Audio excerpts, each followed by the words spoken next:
Good morning, IG Life family. We're here on this awesome Saturday, November 19th, to discuss the fifth and sixth chapters of this interesting liberal history called How the Jews Invented Hollywood, an empire of their own, an empire of their own.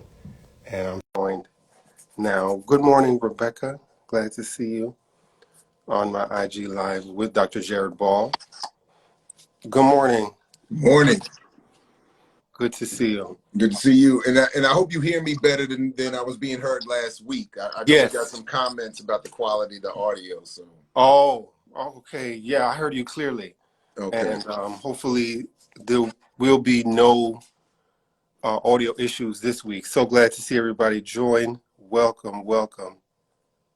Yeah, right on, right on. Now I know last week was my fault. The setup I was trying didn't do what I was hoping it would do. Okay. But I'm hoping, like I said, I hope this is better. Anyway, good morning to you and everybody else. Yes. Let us know. Read along with us. Tell us points that you, the listener, caught in this interesting book. It's a liberal history, but it's definitely a history of people who started, those who started Hollywood in California. The fifth chapter is called I Don't Get Ulcers, I Give Them. And it has epigraphs by Elia Kazan and Frank Capra. The epigraph by Capra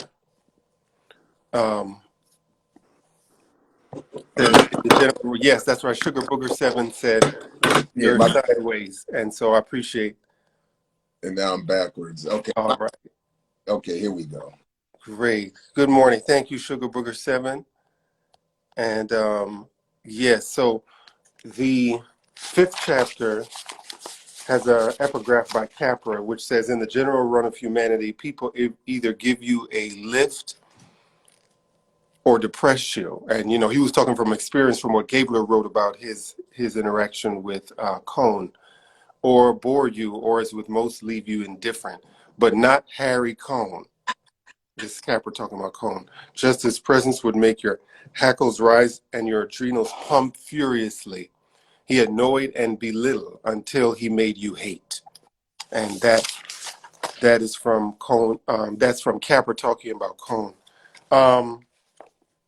Wow. Yeah, I mean, I was gonna watch some of the films, Dr. Jared, but I was trying to understand Gabler's history. You know, he's definitely, dare I say, Pollyannish, but that's definitely the tone I get. He has a Pollyannish tone to each of them, but he moves in and out, going from Cone to Warner to Zukor to, so that's he does focus on um, two particular moguls in this fifth chapter. Would you mind if with your permission, would you mind if we quickly went back to chapter 4 for a second? Because Sure, that's fine. Lingered with me from last week. So first of all, let me just say to you and to everyone as a reminder, if it's okay, next week I won't be in town. So okay, we just reconvene Saturday after that. Sure, the week after that, which is the 5th? Yes. Okay, that's fine. All right, thank you. But so that's one thing. The other thing was I went back to look at what was written about the jazz singer, because I feel like I rushed through something last week, and it was something that was lingering and bothering me about that I think relates to what you've already said in this morning's intro about the book and its perspective. And it's man, you know what? Pollyannish? You hear the echo? Slightly, yes, there's a slight echo. All right. I'm wondering, would you mind muting when I'm talking and maybe vice versa, and then we'll Let me see.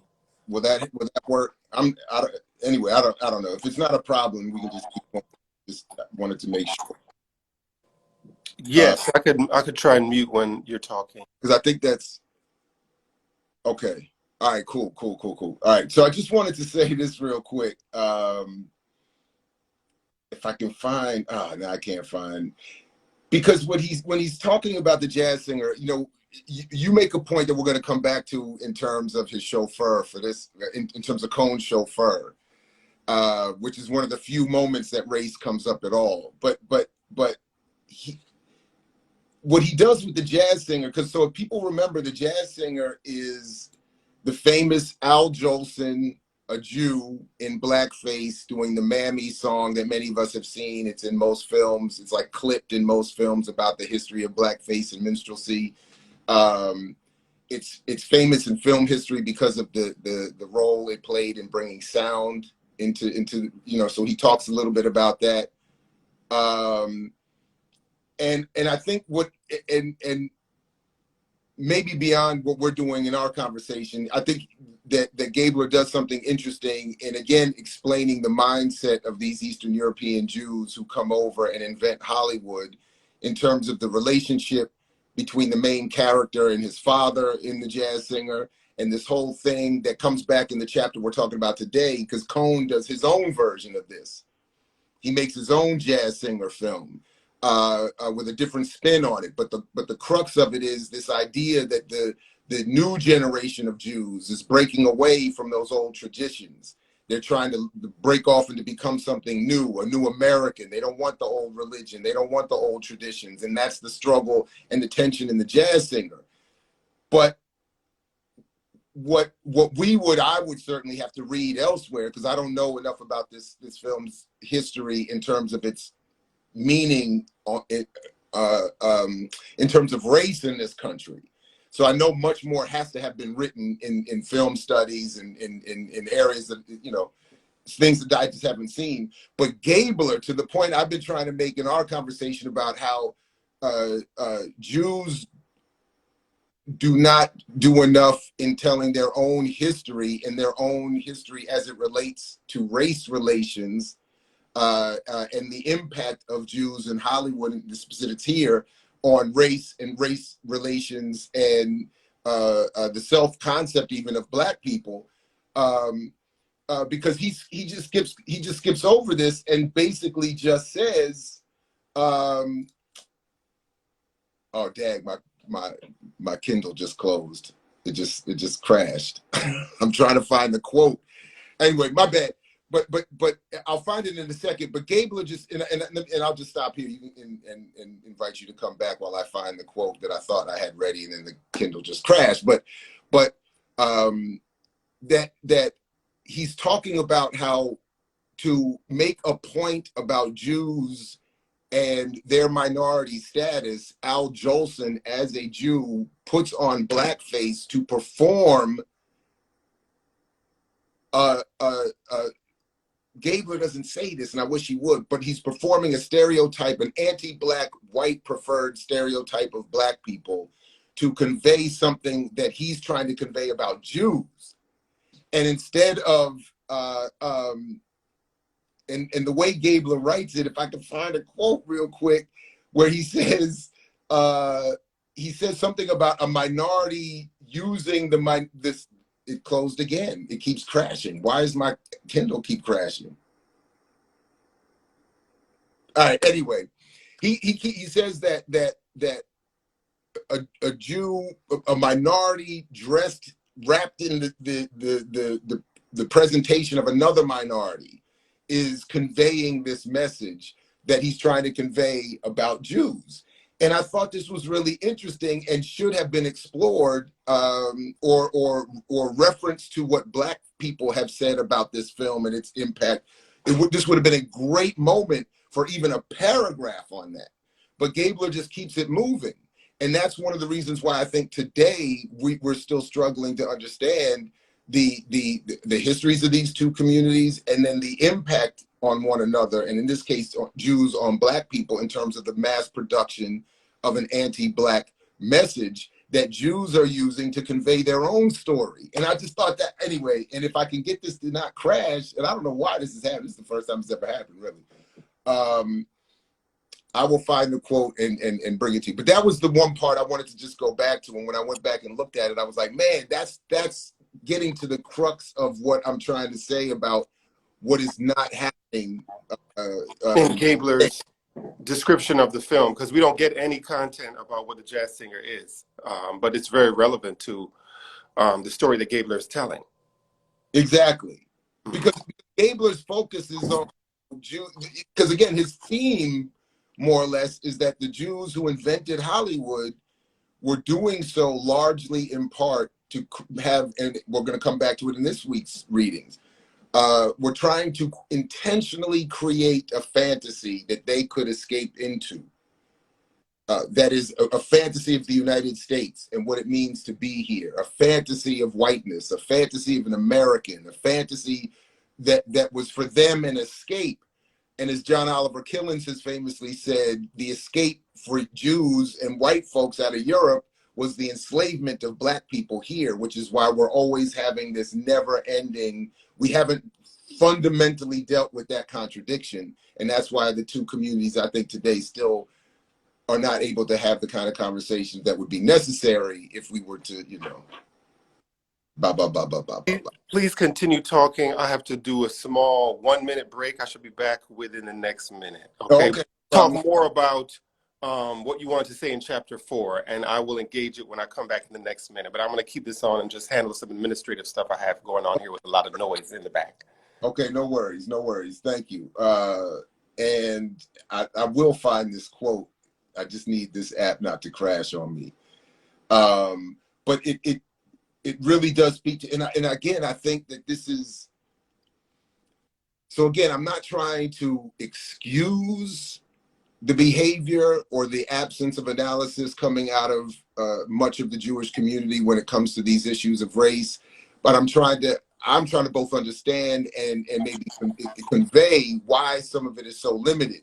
And Gabler's book does so much to explain that, demonstrate that. His insistence on focusing now on his people, on Jews, he does so to the detriment of their interaction, and in this case, negative interaction with Black people.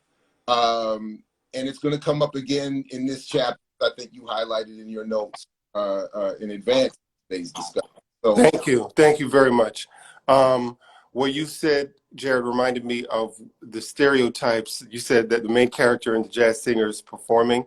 I thought of Marlon Riggs's film, Ethnic Notions, and how particular stereotypes and what seeing blackface for white audiences did. It provided them serious emotional comfort.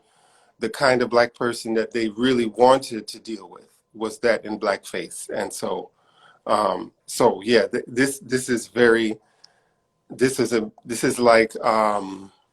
was an important part, which was the story of the jazz singer and what the meaning of it meant, you know. So any more reflections on chapter 4? Looking for, which for me is on page 184. Okay. Kindle edition in chapter 4. Yes. And there's so much more that you know needs to be dealt with. But I just, from here, he said that is Gabler, the jazz singer acknowledged something that many of us Jews themselves would acknowledge, though only privately, for people who might seem to compromise their loyalty to America. Judaism somehow fructifies show business. It was one of the sources of their success in the movie industry and one of their advantages over the Gentiles. The movie, that is the jazz singer, defines this advantage as something like soul. You sing jazz, says Jack Robin's girlfriend Mary, but it's different. There's a tear in it. And Jews are determining the nature and scope of jazz more than any other race, they continue to say. The inheritance of the Jews and their gift, the film seems to say, is that they inform what they do with their hearts and their pain. After centuries of persecution, Jews feel more. It is one of the things that distinguishes and exalts them, though even within the context of the movie, Jack seems reluctant to broadcast this. He appears on stage, as Jolson himself did, in blackface, one minority disguised within another. It is in his way of making his soul palatable to the Gentiles. So I honestly, I went back and read this again and I honestly don't think I fully grasp everything Gabler's trying to say. So, which I'm using to justify my argument that Gabler doesn't do enough to unpack that and explore that in his book. So first of all, how can you not make any reference to what my godfather, Mr. Porter, calls African-American classical music that people call jazz? How can you make no reference to Black people in jazz as you talk about how Jews feel that they are producing jazz in a way unlike any other group? How can there be no discussion or even passing reference even? Then when he goes on to talk about how this is Jews tapping into their soul, how can there be no, you're literally making a comparison between Black people and jazz and Black minority performance of jazz and the soul, but not making any reference to any discussion of Black soul or how soul is often, maybe even more than any other group, associated with Black people. References to the soul, having soul, bringing soulfulness to the literal genre of music that has been ascribed is soul. But he only contextualizes it in this I don't know, ethereal, ephemeral maybe is a better word, unspeakable Jewish quality that allows them to do something with jazz and to speak the pain of their oppression and their view. This doesn't sound at all like a comparison to Black experience, and yet there's no reference to it. So I say all of that to say that the lost opportunity in Gabler's work, I think, is playing out in real life, in real time now, as the attempt by this sect of Jews to create something new in the United States, and then for Gabler to tell that history somehow means suppression and omission and ignorance of their impact or relationship to the communities that they're clearly tied to in some form or in some way having an affinity for and feel and a willingness to perform as literally in blackface. So anyway, I don't think I've not been able to put myself together very well, and I did that, but somewhere in there, I don't know, somewhere in there is something of value. I've been struggling with it for the last couple of days, having come back to this section and being frustrated at why it's left like. I think that is the times in which they came in. Black identity is a race. There is no Black identity. It's first of all, at this time in film history, identity was not raced. It was not identified by race. And it reminded me of what you're saying, I think is very true. And so we grew up, you and I, Jared, at the time when we're supposed to have nothing but disdain for the Black face. But I remember Debbie Allen having this issue with the cast members of A Different World when they had to wear the Black face. And she had to explain to them this was a defining role, even though it is, very stereotypical and very false. It is still what defined what we see as the Black image, what we call the Black image today. Although at that time, there was no such thing as the Black image, which is why we're grateful for the impact of Marcus Garvey's propaganda, because it showed from a different point of view, our point of view, what things are, what art should be, what news is, what art is, what stories are. So I think, this is a huge missing element, which is the discussion of the content of the jazz singer. What was it about, and how was it using blackface? And we understand now in the 21st century and in the 21st century life that is not cool, and that stereotypes a whole group. But this was this was part of the culture. You could not, Burt Williams could not have had a career if he did not respect the blackface tradition. That's part of it. What's his name? Ira Aldridge, who Howard University's theater is named after. They all grew up in this. Which is why I had to do my book on Pauline Hopkins, the late 19th century artist, because she, despite all those blackface images, always showed Black people that she knew and grew up with dignity.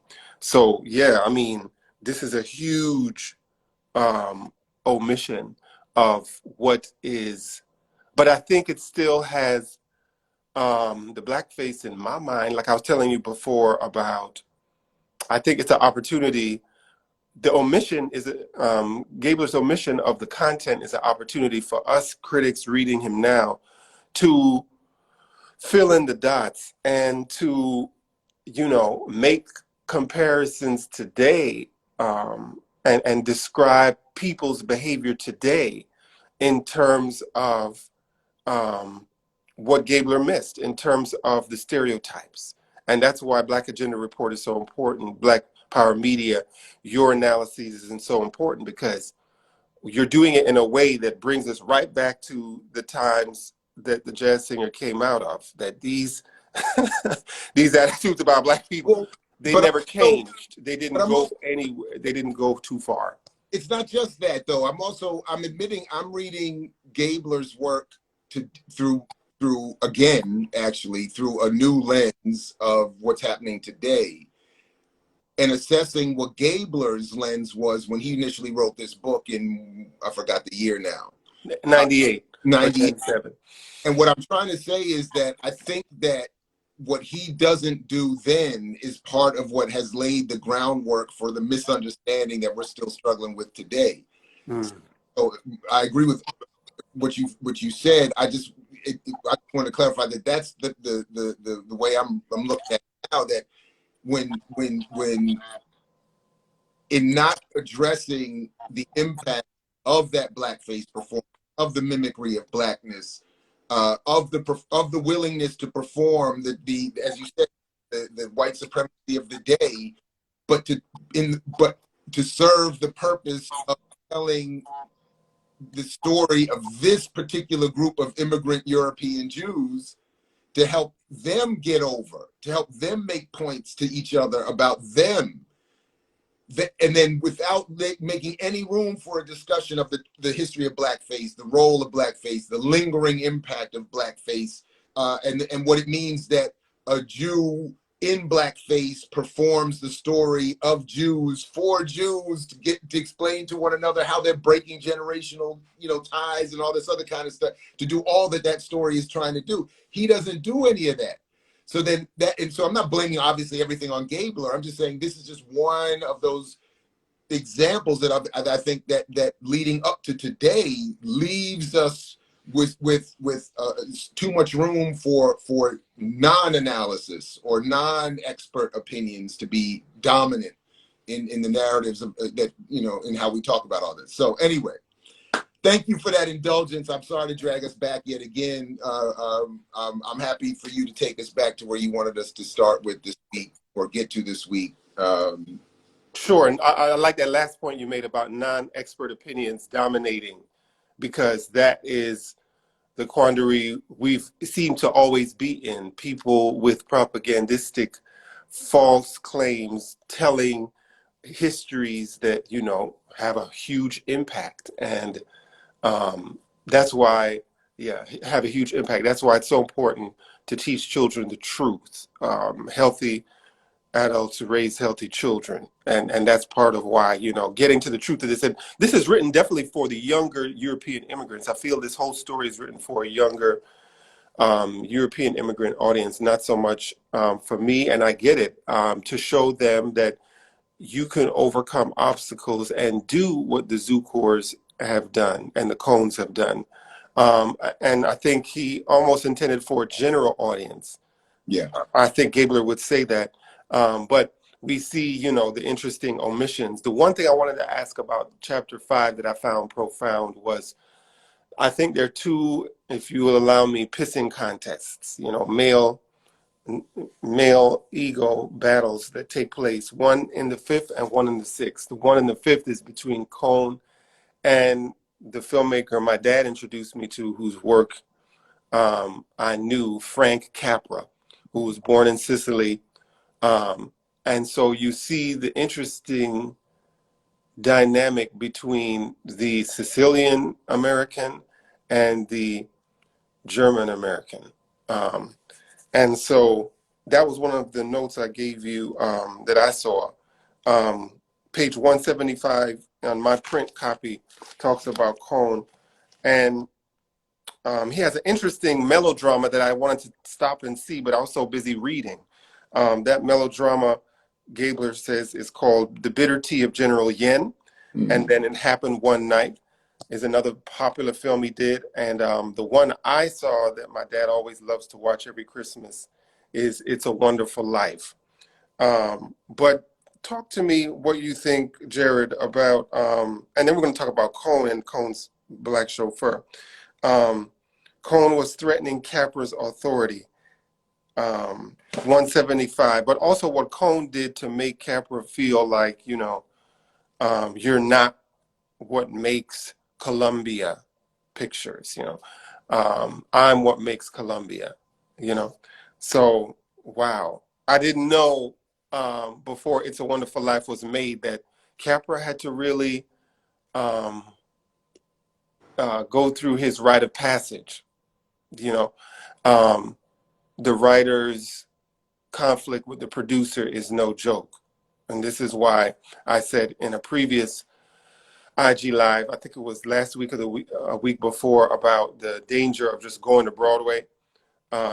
Usually a play gets better development at off-Broadway because you don't have those pissing contests with the producer. The writer at least doesn't. But here, Gabler describes that pissing contest between Capra and Cohn. Any reflections on that? Yeah, so it's just always interesting to see how different people read things differently. What I focused on as I read this was what would have led Cohn to behave that way. In other words, the chapter it's largely about Cohn being a bully and taking that version of, to get over, to be successful in this country, you got to be brutal. So he was mean to his employees. He was mean to his staff. He was just a thug. And so, to your point, when he's coming up against a talented Italian creative, he's not interested. It's again that it's what we see today version of it was that version of Shut Up and Dribble. I didn't like, you're not here to make the movie. I tell you what to make. I run this. I'm not interested in your visions and all this, like your artistic this is and that. Make my movie. So that was, and again, what to the previous point, when Gabler is so fast, it's like Gabler is, I almost want to, I don't know if he's still alive or whatever, but I almost want to reach out and be like, are you intending not to talk about race? Like, are you willfully saying I'm not? Because again, the only time he mentions that they make films about the nationwide obsession with white slave traffic. So again, enslavement only comes up in the context of a trafficking of whites. There's no discussion of the politics of the day. He's talking about the 19 teens, where we get the bloody summer and all these racial conflict. Like, I don't see any of that appearing in here, which is obviously my bias in terms of focus and interest and experience, whatever. But I just thought that again was very interesting about this chapter and about Cohn in particular. And I can't remember. I don't want to go too far if it's in the next chapter. But the other part of it was that in this chapter again, Gabler is acknowledging that Cohn, like the Jews that he says invented Hollywood, they have a clear mission with their films. Like, they're aware that these, again, to my point elsewhere about you can't just say this is just entertainment or whatever. They're clear this is not just entertainment. And Cohn was very clear saying that's why that for him about white slavery was his political film. He was trying to intentionally comment on the day. And then elsewhere, there's maybe it's where they talk about Cohn making his own version of the jazz singer, to have his version of that generational conflict between Jews who want to break away from tradition, and Cohn himself being not only himself being born a Jew, but not and being. They talk about how he and his brother were bar mitzvahed, raised by a very religious father, but Cohn himself was anti-religious, and as Gabler points out, he didn't want to just assimilate into America. He wanted to become a force against Jews, describing him as not a self-hating Jew, but a Jewish anti-Semite. Later on in the book, so he's saying like Cohn. Like my point is that Cohn and everyone except those of us who are told it's just entertainment and it's just a movie. Everybody's clear that this is more than just a movie. That there's politics in these films. There's people telling their own a biased story. They're trying to convey messages. They're trying to talk about, as he said, as it says here. But Cohn's jazz singer, called The Younger Generation, is different. This time, instead of working for rapprochement, the mother sides with her son, scolding her peddler husband for his laziness and telling him that their son Morris will be a businessman like you ain't. Because Cohn is trying to tell his version now of, I'm not trying to reconcile with my punk ass daddy and my punk ass religious daddy. And he remember, because he said, he even uses the word Gabler does of Cohn thinking of this kind of stuff was being sissified. So Cohn is saying, I'm the gangster corporate leader, and I'm going to make my version of that movie. And then even later, there's a comparison to communist propaganda, where I think it's Cohn, or maybe it's Mayer. I think it's Mayer says I think it's Mayer, right? Because he's from Russia, and he says that one of the things he liked coming out of the Soviet Union was that he did like that the state aggressively tied politics to art, and he thought that was essential. So they're all very clear. This is propaganda. We got our own narratives to tell. We have our own political interests. We have our own, of course, financial interests. But so all of you and anyone else who wants to think of this as entertainment and just a movie, that's fine. But we're doing something here with it. So that's what I took away from this more than anything else in the chapter. Sorry, you got to unmute yourself. Yeah. Yeah, it's very intentional. It's not just, entertainment, like you said. I appreciate how Gabler described Capra's film. Well, not his film, but the themes of all of his films. This is on page 173 in chapter 5. In large measure, the film's reception was attributable to Capra's brilliant execution from his apprenticeship with Sennett and Langdon. Capra understood the rhythms of comedy better than any of his contemporaries. In some measure, however, it was also attributable to the film's theme. I like when Gabler talks about Capra's theme, which bridged class divisions, would appeal to my dad, during the Depression, and suggested that the rich had a good deal to learn from those in the trenches. And then he talks about those 3 films he did. Mr. Deeds Goes to Town, You Can't Take It With You, Mr. Smith Goes to Washington, Meet John Doe. In all of these, Capra, a lapsed Catholic, we've seen that Protestant Catholic division, propounded what one could have called a theology of comedy, a secularized displacement of Christ's tale in which a common man hero, blessed with goodness and sense, overcomes obstacles, temptations, and even betrayals to redeem his own life and triumph. Capra created a powerful myth for the nation, one that would help sustain and define Americans for decades. The ecumenical church of humanism, he called it. Others called it simply being an American. And to your point, this is really what should be inserted to Gabler's point, is being a white American. because we have different obstacles as people of color. Yes, we have to overcome obstacles, and we should be encouraged to overcome, but the obstacles we overcome, you know, are different, but in my mind, they're not insurmountable. But to Gabler's point, it's not just being an American, it's being a white American that Capra made his viewers feel was somebody worth being, you know. So that's the, any more reflections on chapter 5? Just one more, and I see one of the comments that Ruanda in the chat is asking, do we think that the omission is, and it's hard to say, we would have to speculate, but it feels like it would have to be.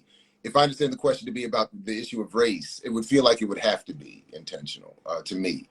Yes, I agree that it's intentional. Mm-hmm. Just one more point on that issue from Cohn's perspective and how he understood his relationship to the work he was producing. I think, first of all, again, I had highlighted that same passage that you just read, and again, it speaks to my own particular narrow interest on how those who produce this work are consciously infusing the work with messages that come from their own worldview. That there is a political bias, there is a message, and you can agree, you could disagree, you could like it, you could dislike, you could just objectively recognize it and walk away, or not. But to not do that, to not realize that it's happening is a real problem, a mistake, I think. So when and then just that last point on Cohn, when he says, you know, his issue was he was asked to give a contribution toward a Jewish relief fund, and Cohn yelled, quote, "Relief for the Jews? How about relief from the Jews? All the trouble in this world is caused by Jews and Irishmen." So on page 214 of my version. So that was a powerful point. I remember reading that. Yeah, all the problems are caused by Jews. Yeah, and so you could tell he's thinking about his father in saying that, and thinking about how ultra religious they were. Yeah. So he says, like Gabler says, other Hollywood Jews effaced their Judaism as a means of being accepted. Cohn more than effaced it. He exhibited an active contempt toward it, as if it were something repellent. It often took the form of a kind of Jewish anti-Semitism. But again, this is part of why the films that I do think would be, you know, like a great summer project, maybe, to sit back and actually watch all of these movies and see these messages and perspectives are in there. Like you mentioned, Bitter Tea and other films, like these were his way and their way of getting stuff off their chest, of telling their fellow Jews, you know, what they thought should be the way forward in this country. And It was powerful. The way that Cohn looks at his employees as the way and this really required me, that last page required me to take my stigma of sex work outside of my head, you know, because he was like, in a world of prostitutes, for Cohn, one always had to be the procurer.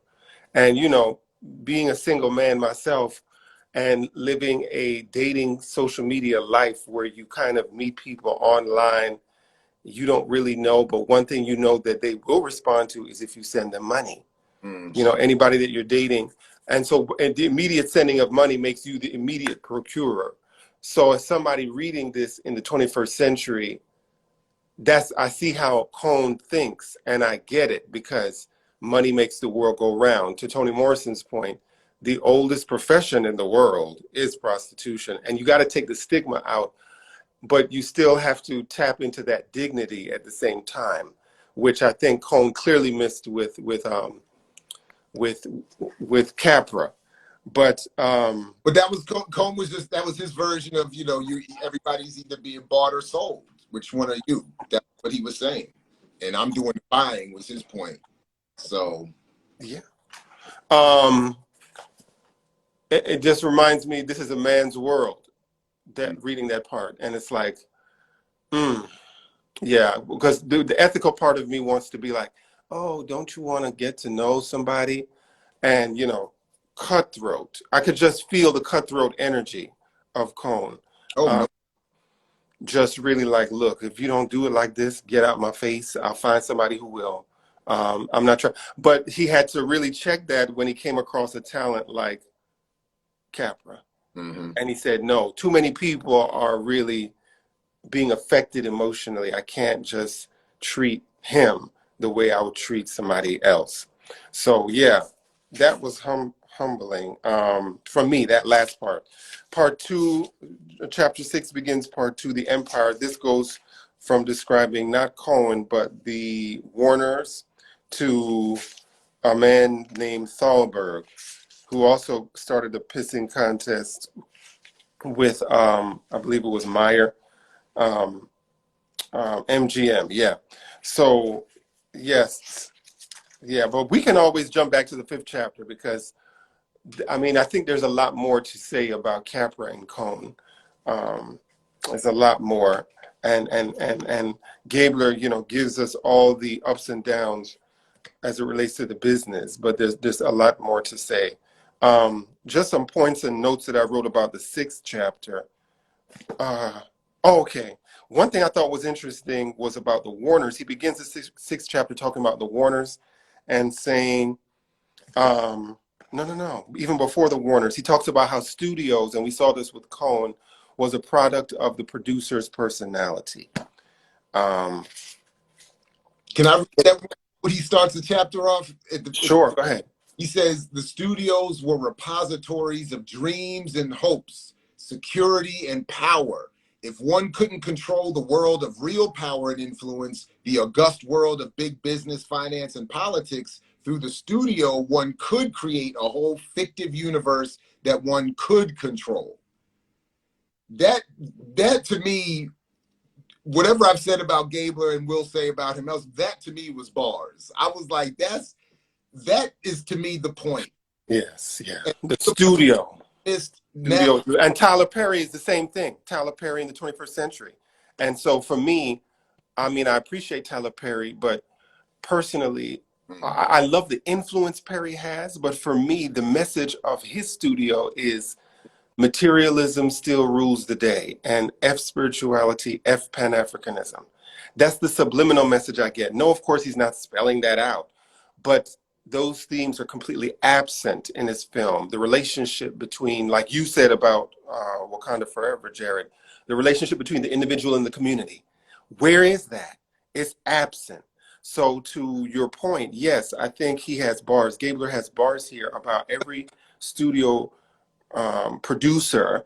Is the vision. They get to control that vision of the films that come out of the studio. so I know we can't do this today, but so from my frame, it would be, I would say that the comparison between that you're making between Tyler Perry and well, these Jews in Hollywood would be, because I don't appreciate Tyler Perry's work any more than I appreciate much of the work that comes out of traditional Hollywood. But I would say that the empire he and they were creating is the space allowed them by those with more power in society that is often attached to those in these spaces. So in other words, when people are saying Jews run Hollywood, what I think is missing in that is the history we're investigating here that explains the political economy and how they got there and the limitations of it and why there are ceilings on it. So whatever I don't like about Tyler Perry, I do have to understand that he can't do anything different, really, in terms of the content. Were he to go in that Pan-African or whatever direction, he would not have the empire he has. If these Jews did not perform a certain societal function that they continue to perform in their positions in Hollywood or elsewhere, they would not have those positions. That's the always the little, anyway, but yeah, that's it, right. Most of all, that just to read the last sentence of that paragraph, most of all, the studio was a product of the personality of the man or men who owned and ran it. But to your point, you're reminding me, Jared, of what Ishmael Reed said about about Tyler Perry, that he got what he got because of Lionsgate. And like you said, if he was promoting the themes that I would prefer he promotes that are more ethical, necessary in our society today, like Pan-Africanism and the individual's responsibility to the community, he wouldn't have had his own studio today. But then we see the studio, you know, we see what the film industry is about. The film industry is about pushing the kind of narrative that Gabler says was pushed early in the teens and 20s. I want to read a comment here to the P. I can't read this handle. I'm gonna try to read it. To the P. Paul the Power. Tyler Perry still gets his scripts edited by the Pentagon. This comment says, like Michael Bay or Spielberg. That's something I did not know. So, well, so specifically, I don't know the Pentagon. I think I get the point, but just specifically, I think the Pentagon usually, I mean, it does have an office that addresses itself to Hollywood in its scripts, but it is generally for when films want to engage some sort of military story or use their equipment or get access to bases and stuff like that. Not every script, but just when they want to engage the military. But if the comment is meant, if that point is meant as a sort of stand-in for an apparatus of power, I think the point is still correct. You know, Tyler Perry still can't greenlight a film. He can't determine whether a film goes from page to screen. That decision is made elsewhere. He can't. So there are other versions. You know, other gatekeeping points that no Black people have access to, and even few Jews have access to. So everybody who goes from page to thousands of screens at least, and goes beyond maybe your local theater, they got to go through a process that is similar to what is being said there about somebody's reading your script and somebody signing off, or it is what we would used to say, my generation said, it used to be on the shelf at the video store, whatever the digital version of that is. It's still on the shelf, yes. And that reminds me how film is more scrutinized than the stage. Although, for sure. Yeah, just generally more scrutinized. So he talks about how the film is a reflection of the personality who owns it. The studio is, and then he goes into MGM, and mentions MGM, but he really goes into Warner's. Gabler writes on 191 in chapter 6, employees at Warner's were driven ruthlessly. James Cagney said, it seemed as if the Warner boys were confusing their actors with racehorses. Their pace was incredible. I think I did about 6 pictures in the first 40 weeks. Frequently, we worked until 3 or 4 in the morning. I'd look over and there'd be the director, Archie Mayo, sitting with his head thrown back, sawing away, snoring away. And then he talked about Jack Warner. Steve Trilling says Jack was Byzantine. He was a conniver. Harry was a bull. In practice, the Warner's films, like the Warners themselves, were permeated with a vague underdog liberalism, page 195. And if their films lacked refinement and glamour, they did have a conscience, deliberately so. Jack told a reporter, I do not mean we should strive for so-called intellectual films, but we should strive for pictures that provide something more than a mere idol or two of entertainment. But you could tell it was really, because I believe it was the Warners where we get the Westerns from. I'll take you word on that. Mm-hmm. One of the films they did that my dad appreciated, that I recognized because of how much he talked about, is Casablanca, which is an interesting story that I think it like balances settler colonialism, but settler colonialism wins at the end of Casablanca, the way I read it. I like Gabler's description of Casablanca, starring Humphrey Bogart as a disillusioned cafe owner nursing his amatory wounds in neutral Morocco, and Ingrid Bergman as the woman he felt had once jilted him, but who now re-enters his life as the wife of a resistance leader. Um, so, if I remember correctly, she ditches the resistance leader for Humphrey Bogart, which I saw as I read as a read for settler colonialism. Wait, This was before. no, I thought she leaves Bogart.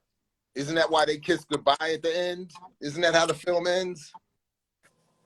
I forgot how the film ends. I think Yeah.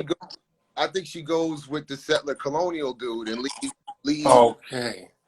Well, isn't that who the cafe owner is?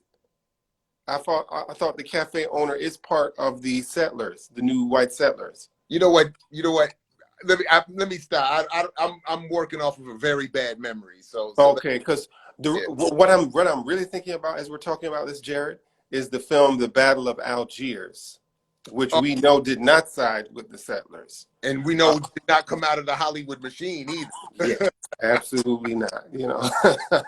So this was not that message. Battle of Algiers, Casablanca is not the message of Battle of No, Algiers. because in Casablanca, the French are the heroes and the good guys, and in Battle of Algiers, they're the real terrorists against whom counterterrorism was being performed, but it's usually described the other way around. But yeah. And it's the Algerian War, which takes place well after Casablanca's made. Oh, Uh, right. Yeah. yeah, so it's interesting. The films are Well, showing positive influence of settlers outside of the U.S. Casablanca, Morocco, in Western Africa. the film, I don't remember the exact dates, but In Casablanca, 43, huh? early 40s is Casablanca. Right. And then, okay, so the Battle of Algiers is about 20 years later, Yes. 10, 15 years later. Yeah. Okay. Yeah. So, to Gabler's point, Warner was not um, Warner was promoting ultimately settler colonialism. And he talks about getting the award, the name Wallace. The name of Hal Wallace was the director of that film. And Gabler tells the story of Wallace going to get his award and the whole Warner family at the Oscar Awards, almost kind of like Will Smith, that kind of energy, that kind of very low vibrational, I'll fight you in front of these cameras energy, with the Warner family physically blocking Hal Wallace from getting the award, um, preventing him from getting up. A knockdown, drag out fight. You didn't always win, but you knew you were alive. That's how one person described dealing with the Warners. And then, yeah, Wallace was contractually obligated to continue at Warner Brothers, but he couldn't easily forget Jack's usurpation. When his contract expired, he left the studio and later became a successful independent producer at Paramount. But yeah, that was their production of Casablanca.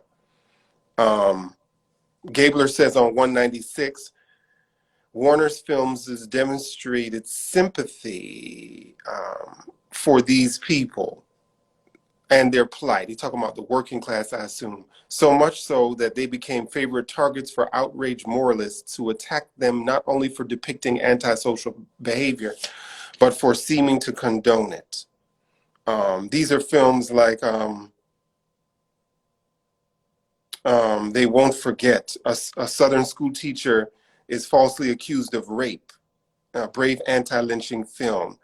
And films that shows the victimization of Jews by the Warner Brothers. Disraeli, The Life of Emile Zola, and Dr. Ehrlich's Magic Bullet. So they showed, definitely the immigrant experience in a U.S. setting. So you saw how a lot of the ignorance and the prejudices, class prejudices, play out in the Warner Brothers films.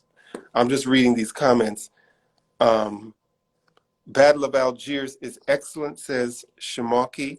And Laganberry Jamster says, seems like Ye and Taylor energy. Yes, that energy at the Oscars when Hal Wallace, the director of Casablanca, was denied. Definitely that that that childish energy where, oh, I'm gonna say what I want to say now, and forgetting about order, the way Will Smith forgot about it when he slapped Chris Rock.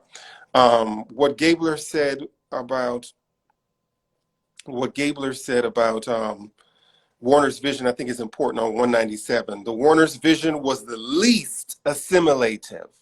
Mm-hmm. And I was like, when I read his word assimilative, I said, I wanted him, he didn't do it, but I wanted Gabler to unpack what makes, their films the least assimilative, the rugged individualism that I get from Casablanca.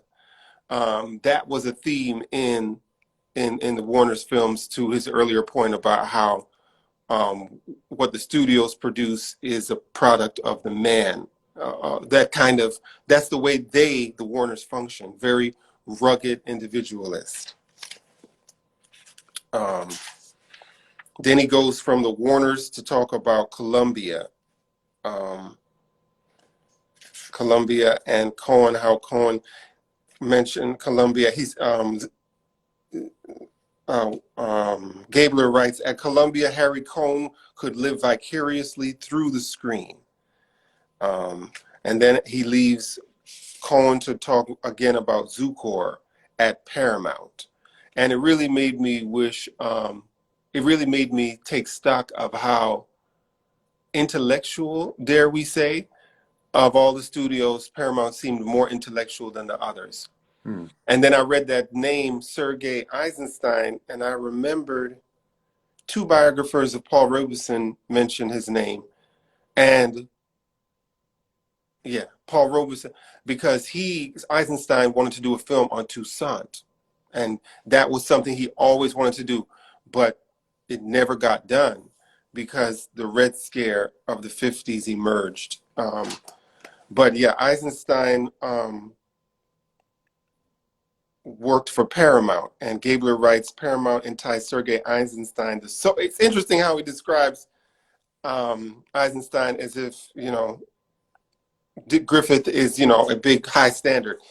Paramount enticed Sergei Eisenstein, the Soviet D.W. Griffith, to Hollywood to adapt and direct Theodore Dreiser's An American Tragedy. But the changing political climate within Hollywood and the disarray within the company aborted the project. Eisenstein left gravely disappointed and hopelessly disillusioned. It's like that's when the Red Scare started beginning, and everybody who was suspected of being a communist or too close to communists was totally lost their careers. That's right. Because of the witch hunt of the bits of history, by the way, that I've wanted to raise here and there when assessing the Jews in Hollywood and how much control and power they actually have.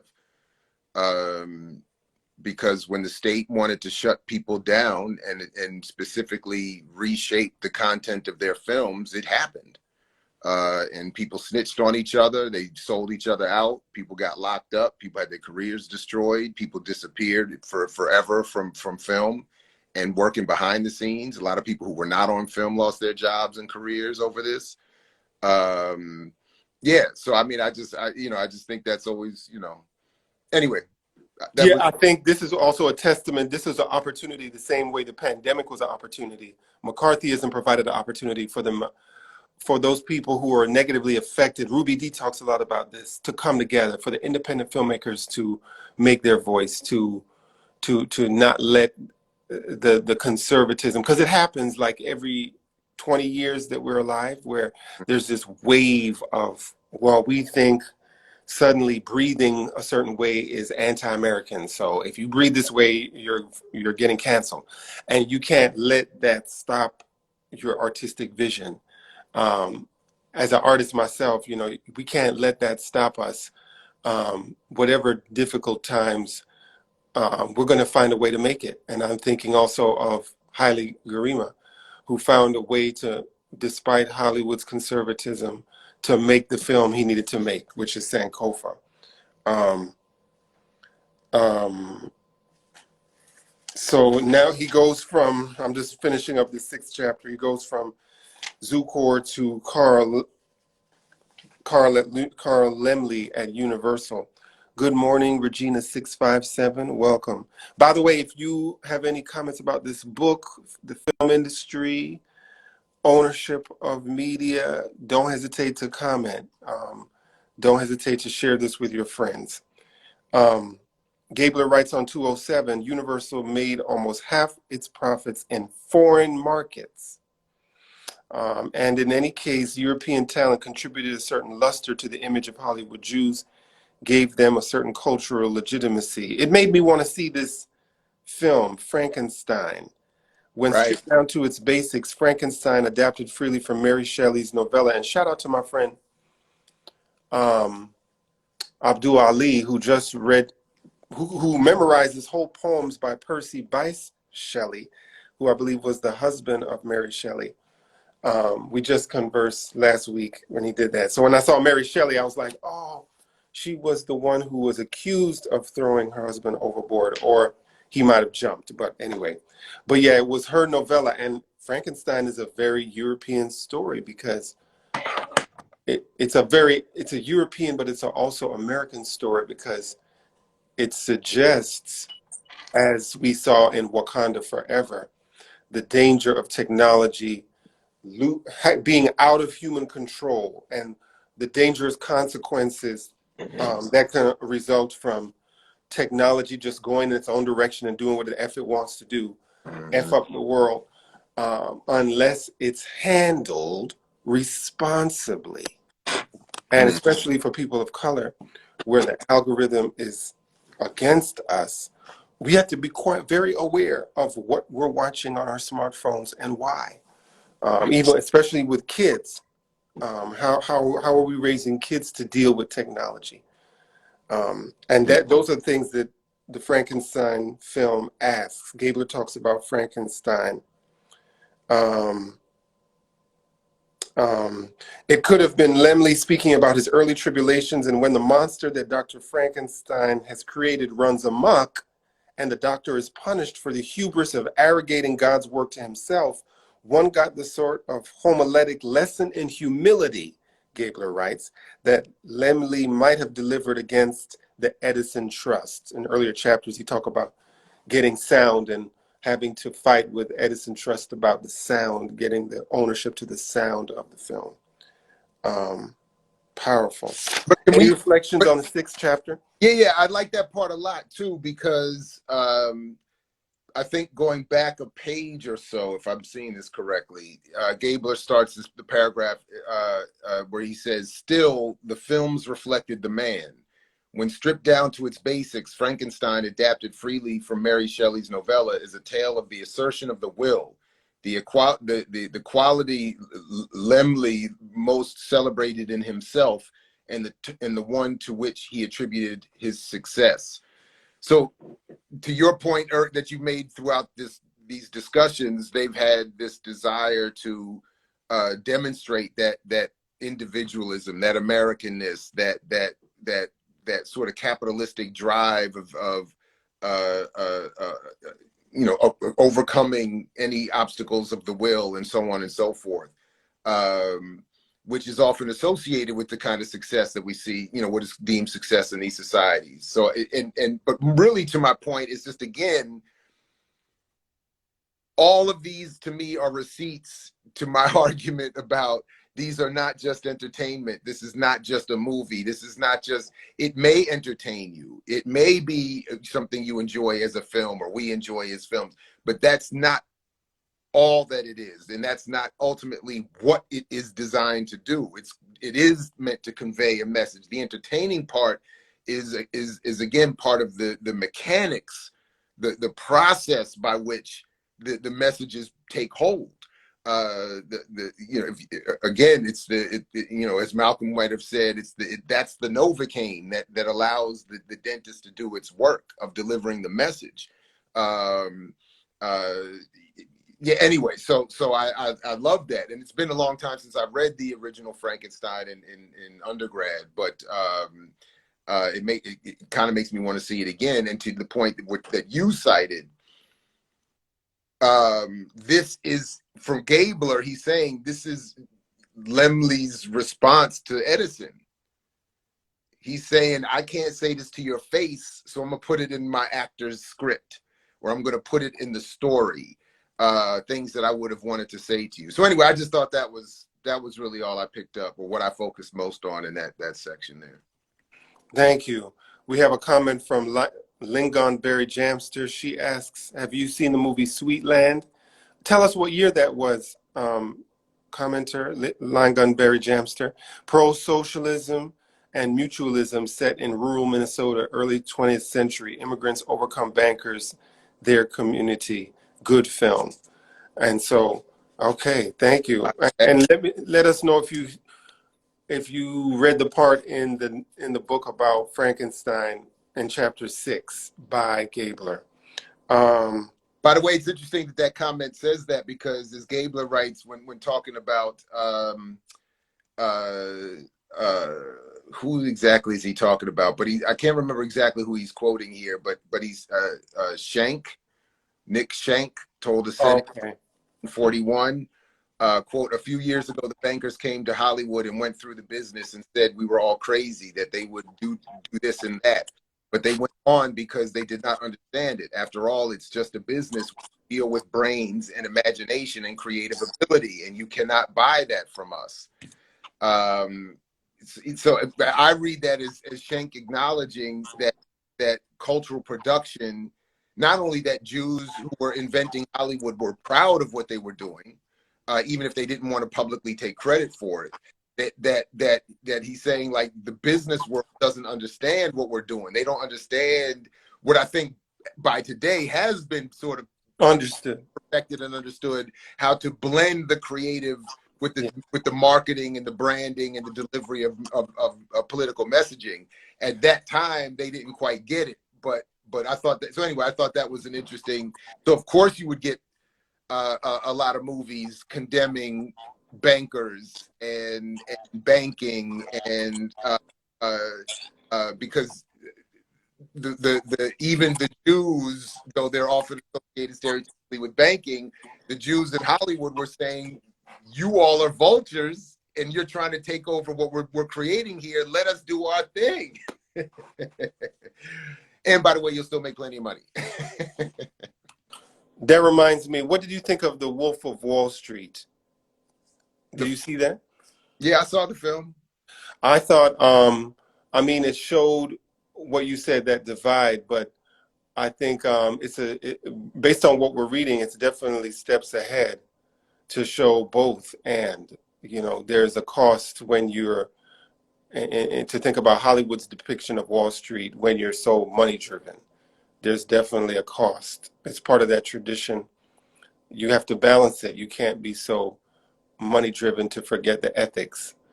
Lingonberry Jamster said that Sweetland was made in 2005. Okay, wow. Definitely have to check. Thank you. Yes, about this film. But thank you for that quote of Gabler about what I believe it was Paramount, or it was MGM was saying to Wall Street, that they don't understand them. But then they saw the impact. There was no doubt. Schenck, that amazing quote from Schenck about the impact that Hollywood was making, He mentions these names, these really big names that we know now, but I didn't even know was tied to MGM. Joan Crawford, Norma Shearer, Jean Harlow, Myrna Loy. They were all similarly stylized. One wasn't likely to find them the nerve, sass, and fire one got at Warner's or even Columbia. Here, cool prevailed at MGM, he's talking. It was equally true of the male stars. Clark Gable, Robert Taylor, William Powell, Walter Pidgeon, Melvin Douglas, all were tall, stylish, and rather aestheticized. With the glaring exception of Spencer Tracy, these were men who didn't muss their suits. And so this is what MGM put out, the stars. You know, it seemed like Meyer was serious about creating those stars. Yeah, I That can't remember if Gabler talks about the star system per se, but that's what was intentionally developed in Hollywood, where and it's still today. And one of my favorite, I would like to update this. There was in the early 2000s a study that showed reference to the updating of the star system, which of course is you create a star and then you put them everywhere. And then it sort of guarantees whether they're good in it or not, that the project will be successful. That's the thinking, is at least that's what the point is. And that's why I just saw this interesting critique of when John Wayne played like Genghis Khan or something at one point in his career, and they had him, and it was basically, you know, the cowboy John Wayne in some bad makeup and costume, acting like he's some sort of Asian conqueror or whatever. But yeah, so I don't know. I don't remember Gabler talking about that per se, but that's definitely something that was developed at this time. So they would have created that sort of stable of stars that they would want to put in as much that they could to sort of guarantee the success of the product. And what I've tried to argue is that there's a version of this that works politically too. That once you create a stable of stars, you also sort of not only guarantee a relative success of all of your products, but you guarantee a continuity of messaging and of politics. You reduce the likelihood of creating Paul Robesons and Hazel Scotts and Canada Lees and whoever else might run amok with their. That's what Gabler said. It wasn't, MGM wasn't the studio for free spirits like Capra, Hecht, and Wellman. That's it. So right. So even within the white world, they're like, even whites just can't run amok. Even Jews just can't run amok. You know, even the Italians can't run amok. So certainly you're not going to get some black radicalism coming out of these, you know. And in that same chapter, when they're talking about Mayer, Gabler quotes, it says on what is 285 for me, Mayer knew that he was confecting, not reflecting.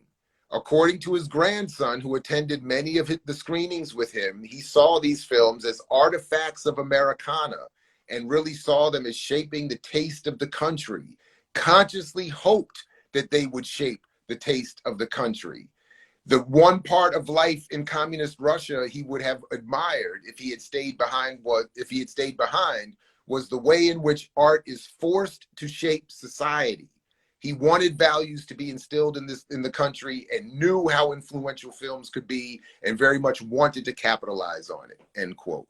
So that's, again, these are the bars for me in this book. Like when you can see from the horse's mouth, I'm not just making a damn movie.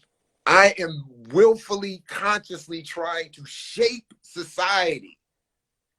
I just think that's incredibly important. And as Gabler does help us understand that when they mean shape society, they're talking about a particular view of society that comes as part of them escaping pogroms and hostility in Europe, that comes from escaping poverty, that comes from trying to become white, that comes from trying to become an American, that comes from trying to be a capitalist. All of this, and what I would argue is all of that requires an abuse of a majority of everybody, and in particular, an abuse of Black people and their image. So that's the part where I end up getting frustrated with the book. Like, it's like but where it is of great value. And I think, and again, I really appreciate you inviting this conversation or these discussions, is because it does help us understand the worldview and the context of the worldview that's producing all this beyond just some mysticism and you know, vague references to the Jews. But at the same time, it's like, man, they're very clear, man. I'm not interested in projecting positive images of Black people. I'm not interested in telling the truth about the United States and settler colonialism and whiteness and capital. I'm not interested in it. And even and I don't remember how he deals with this in this book. We'll have to see, you know, but I do know that even as the Nazis start to ramp up, Jews don't say anything. The Jews in Hollywood, that is, don't say anything. There's no movies being made. There's no warnings about Hitler being made. There's nothing, because the whole attitude was, I don't want to mess up what we're developing here. Yeah, go ahead. That the whole attitude is, don't mess up the groundwork we've laid in what Gabler is walking us through in these early chapters of his book. This book on my library that I bought after hearing, or I think it was a Facebook post, or yeah, it was a Facebook post by Ishmael Reed where he mentions this book. To your point, Jared, about while this industry is developing, we don't hear anything about Hitler being supported, you know, by forces, many forces, including those from this country. And it made me buy this book. I haven't finished it, called Hollywood and Hitler. And praise God for indexes. You know, if I haven't even taken the time to Cohn and Meyer and all them look at their names in the index to see to what extent did the films in Germany that was used to promote Hitler come from, you know, what was happening at this time in Hollywood. But Well, there is absolutely a connection. So I don't know that book. And mirror my view. So just so you know, like I don't know if others are seeing it this way. We can't really see the title properly. Oh, the title is mirrored. Hollywood and Hitler, 1933 to 1939. Thomas Doherty. Okay, right on. Yeah. So quickly, but from elsewhere, I do know that there were Jews involved in producing anti-Jewish propaganda in Nazi Germany, and who even performed in some of the films, and who, of course, would later regret it, and obviously the same for some of the Gentiles as well. But that's sort of the point that I keep wanting to get at, is that Jews, relative to Black people, obviously it's not a power balance, but Jews and all groups are forced into certain segments and positions and roles. And to the extent they play them, they're successful. And to the extent they don't, they're not. And in this role, the role was, you produce this anti-Jew propaganda for Nazis. And if you're plugged into that mechanism, you're likely you're going to do it, and the likelihood of your resistance is gonna drop drastically. So anyway, I'm definitely thankful for that resource, and shout out to Ishmael Reed. By the way, it's from Reed that I learned that quote I use all the time, where that Lionsgate executive said that we distribute films because he satisfies the niche of providing films about Black people to white people who want to see those films. Definitely, and that's the primary commercial drive, particularly the white people who want to see the films Tyler Perry makes that triumph certain values over others. Right on. Yeah. You know, finishing up with this 6th chapter before we conclude, I just want to read Gabler. I don't think Thalberg. He ends the 6th chapter talking about this young, powerful producer named Thalberg. Every studio wanted a Thalberg of its own, and Thalberg seemed to be this bridge, almost like a character that successfully reconciled his Jewish identity with the industry, like what the main character in The Jazz Singer couldn't do. Thalberg seems to be the real life person who did it for MGM. But then again, he's at MGM, so MGM wasn't really trying to do high intellectual, high vibrational work, but his impact was felt. His impact was felt. We're going to start finishing up now, unless there are any more comments or questions about the 6th chapter. Next week, we're going to take a pause, as Jared told us, as I'll be off Thanksgiving too, for a drastic change that's happening in my life. So we'll reconvene on Saturday, December 5th, where we can talk about the 7th and 8th chapters, and then finish up the next week on 12th. December 3rd, right? Oh, December 3rd is the Saturday. I thought it was the 5th. No, Saturday Next, the 3rd. oh, Saturday's the 3rd. Okay, so we'll reconvene on Saturday, December 3rd. 7 and what now? What? 7 and 8. 7 and 8. Okay, Yeah. perfect. And then finish up the next week. That'll be our last one. The 10th, that sounds like. The 10th. Saturday, December 10th. All right. So I look forward to seeing everybody. And then thank you, Jared, for an awesome conversation yet again this Saturday. It's thanks to you. Thanks everybody who showed up and everybody who see this later. Peace to you as well. Thank you, everybody. Bye.